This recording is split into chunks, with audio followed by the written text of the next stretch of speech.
In chapter 26, it again says, "Well, why persecutest thou me? It's hard for thee to kick against the pricks."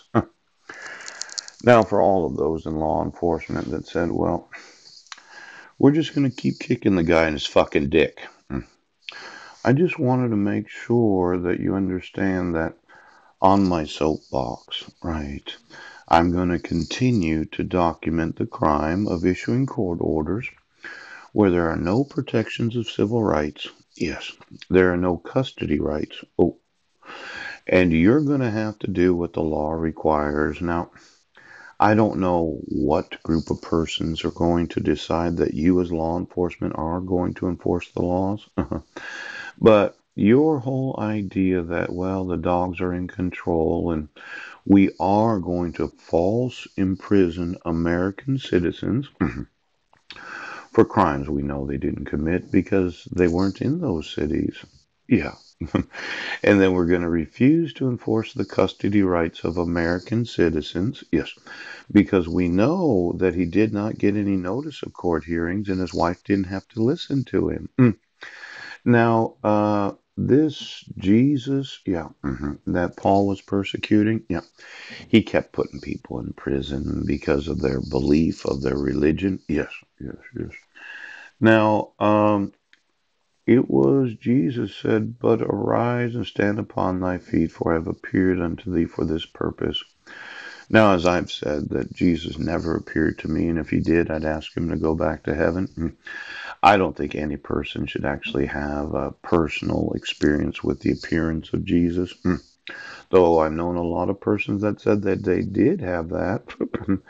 I always doubted that because why would Jesus appear to any individual in today's society? Yes, when you could just read the Bible about what happened to those back then.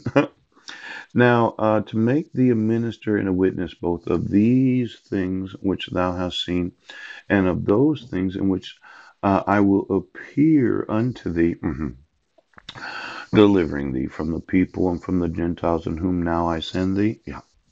To open their eyes and to turn them from darkness to light and from the power of Satan unto God, that they may receive forgiveness of sins and an inheritance among them which are sanctified by faith that is in me. Yes.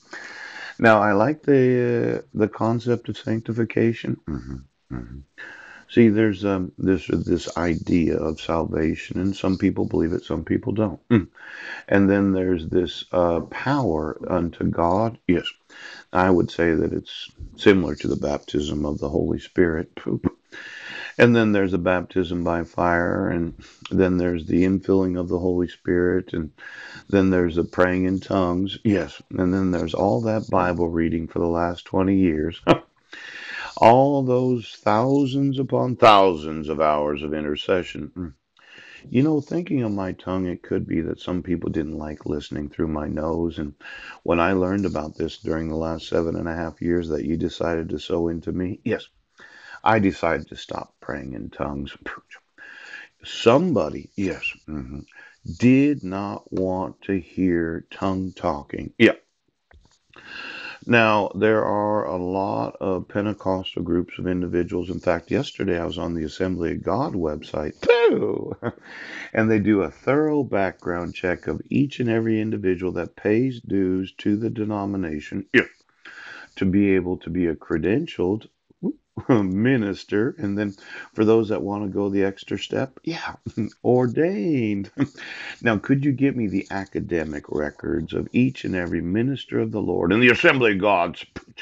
Because I tell you, the assemblies have really started to upset me.